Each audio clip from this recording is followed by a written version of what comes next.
Yo, what up? It's Say My Name. Yo, what's up? It's Whipped Cream. What's up, guys? This is Riot City. This is Blunts and Blondes. Sullivan King here. It's Black Tiger Sex Machine. This has been TRILLVO. And you're watching TRILLVO.com. TRILLVO.com. TRILLVO.com. TRILLVO.com. TRILLVO. Disillusionize me, Captain.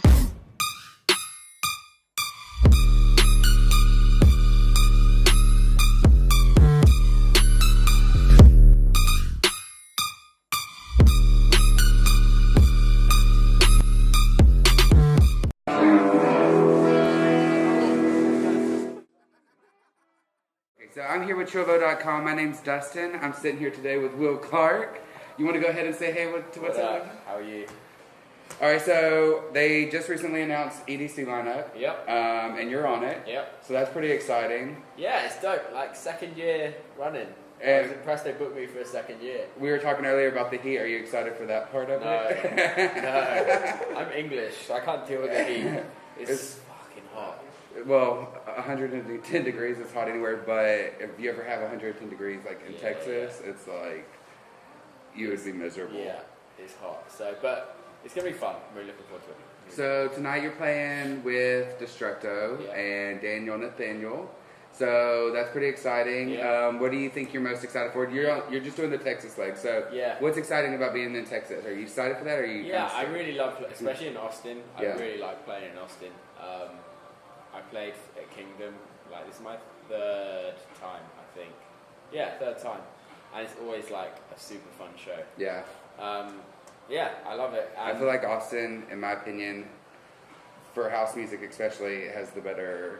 Yeah, of course. It's like, it's the most kind of, don't take this the wrong way, everybody else in other cities, but it's the most like progressive with music. Agree. Or in electronic music.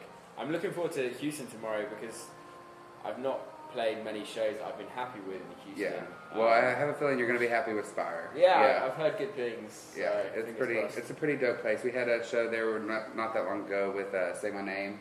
It was a good time. Cool. Pretty good vibes there, I feel like. Yeah. All right, so let's talk about Dirtybird. You released your first track with Dirtybird how long ago? I signed to them in 2014. 2014. But my first release was, I believe it was like January 2015. Okay, 2015. So you've been with them like going on 3 years? Yeah. Right at 3 years? And how do you think you've progressed since then to now? Like, what's different about what you were doing 2015 to now? A lot's changed. Yeah. I'm a lot more successful, Yeah. which has been Which is always nice. It's always been Dirtybird have been a massive help. Yeah. In my whole career. They're amazing. They're the best kind of crew to be with. Yeah. It's a proper family. Yeah. It's a super. I think you super get pretty family. excited anytime like a Dirtybird artist comes like around, you know. Like, Well, what they're doing in America at the moment is amazing. Yeah. Like, from the whole like big EDM scene, they've taken a lot of like younger club goers that were super into EDM and like given them access to like good music. Yeah. And not so much like mainstream. Well, it's not necessarily about the mainstream. It's just people get older, people want new things. Yeah.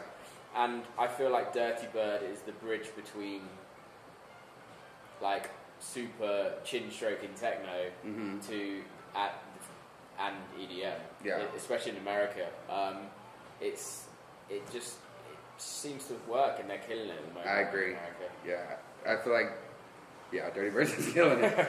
All right, so then let's talk about so one of my favorite things about Will Clarke is the Barbershop. Yeah. So can you tell us a little bit about, first of all, your inspiration for that? I think it's super creative, even down to like your graphic with your little clippers here, and then you have the beard, so it's like, how much time do you really spend at a barbershop? So, I was actually asked by Revolution Radio 2 years ago now, and they're based in Miami. Radio station based in Miami, big Miami, and other places in Florida. And they asked me to do a radio show, and I was like, I've never thought about doing a radio show. Were you nervous about how your voice was going to sound on the radio? Everyone hates their voice, right? Like, it's the worst voice to listen to. But I think after I sat down and was like, yeah, let's do it. But it needs to be a good concept. Yeah. I've got a thing about branding where everything has to be on point. Yeah. And there has to be a good concept behind what I would do. And obviously the beard, and the whole barbershop thing works really well. I like it because you've kind of been bringing like these collaborations with like these guests onto your show, and it's kind of like that vibe of like when you go to the barbershop and you're chatting with your buddies and everything. That's the whole point of it. Yeah. So my barbershop near where I live is a place called Hair of the Dog, and you don't book an appointment. You go down there and just hope it's quiet. And I'll wait. I have a set barber, Mike. I wait for Mike until he's ready to cut my hair. Yeah. So I'll be in there like an hour sometimes waiting to get my hair cut, maybe an hour and a half. And there's just like... I make reservations. That's the whole point of a barbershop, is that everyone goes and has fun. And like, you've got like 5 to 10 guys all in one room, all just having fun. Yeah. And then when like a female comes in, brings her kids in, it's like the mood changes, but everyone's super respectful. And it's like a super nice environment. That's cool. That's what I wanted to do on the radio show. And also I wanted to bring artists on that people wouldn't necessarily affiliate with me. Yeah. I listen to a lot of music that's not just Dirtybird music, if you know what I mean. I play a lot of music that's not Dirtybird. Right. So I wanted to bring artists on that I really respect, and also artists that I want to help bring up and bring into the industry. So do you think, speaking of bringing up artists, do you think that you would ever kind of branch out and do your own label? So I'm actually starting my own label this year. Okay. But it's kind of, I was going to do it last year. Okay. But it needs to be right. Right. So it's called Doing It Records. And it's obviously derived from doing it for the Cuddles with my clothing brand. But for the first couple of years, it's just going to be me releasing music on there. I'm not going to release anybody's music. Yeah. I've ran a label years ago and didn't really know what I was doing. So what I want to do is I want to learn the whole way to properly run it. Like do trial and error on yourself. Yeah. And I want to create. I want to release music that people aren't expecting is going to come from me.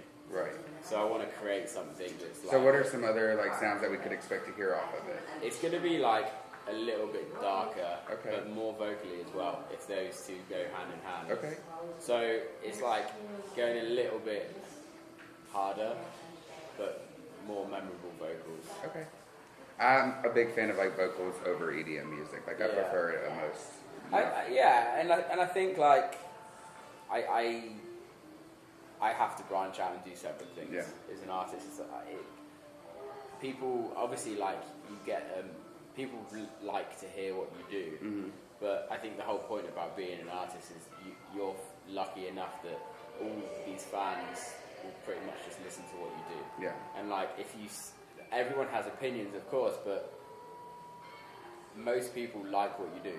Well, and I feel like you're at the point now where you can start, like, you gave them what they wanted, and now that you have, like, a solid support fan base, they're going to listen to what you play or, experiment with. Yeah. And I feel like a lot of artists do that, and they have their hits and their misses, but they keep, and I think that's how you adapt and kind of grow as an artist. Definitely. So, speaking of growing, what would be the best advice you could give to someone who's just starting out in the industry? Like, someone who's just trying to get their name out there, just started networking. What would be, like, the piece of advice that you would give? I think just like work your ass off. Yeah.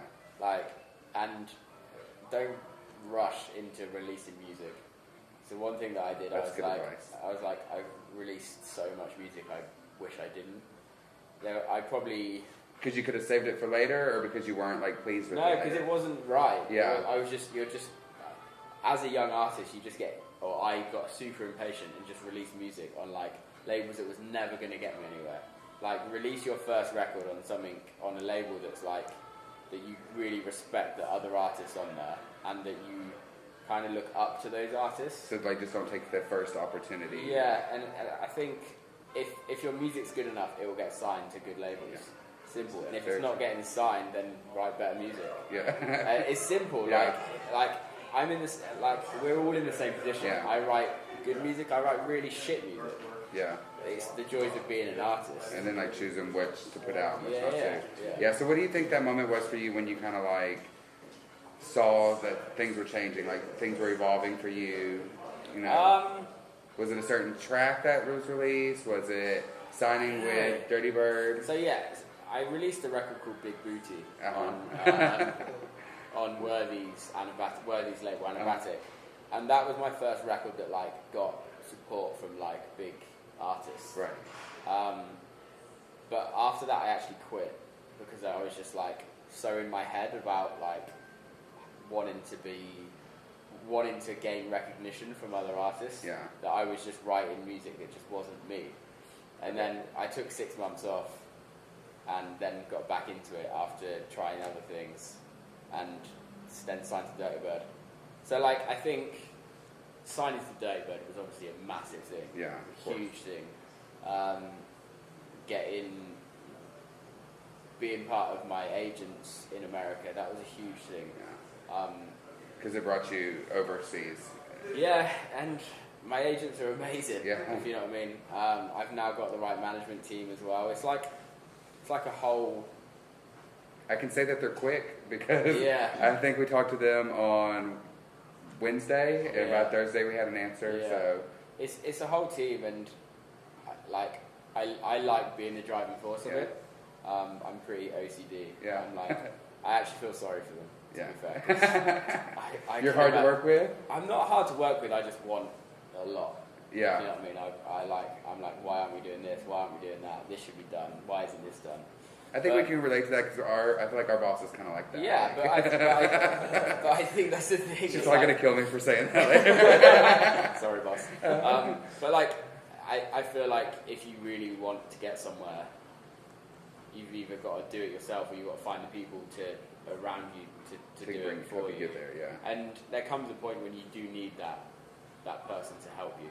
I've had conversations with super big artists, and like they might have had a super big falling out with their management, or not felt that their management's done them the right. However, their management got them on a big agency, which then made them into the artists that they are. Yeah.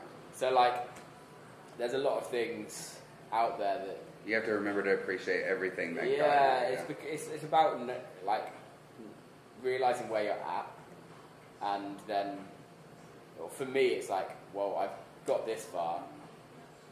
I'm still nowhere near where I want to be. However, I'm pretty grateful of where I am. Yeah. Yeah, of course. Life's good. Yeah. All right, well, that's all the questions I have. Is there anything else you'd want to tell your fans or the people watching? New record out today, actually. Okay. Me and Zombie Disco Squad, or ZDS, on Dirtybird. It's called The Beat. Also, the A-side is one of ZDS's new track called Sweat, and it's dope. Okay. So that's. Well, then I need to have new music I need to look into as well. That's on Spotify. Are we going to hear it tonight? Yeah. Awesome. Yeah, all right, well, thank you for sitting down with me. It's been a pleasure. Appreciate it. Got to watch you eat some barbecue. Yeah, some barbecue. All right. Later, guys. See ya.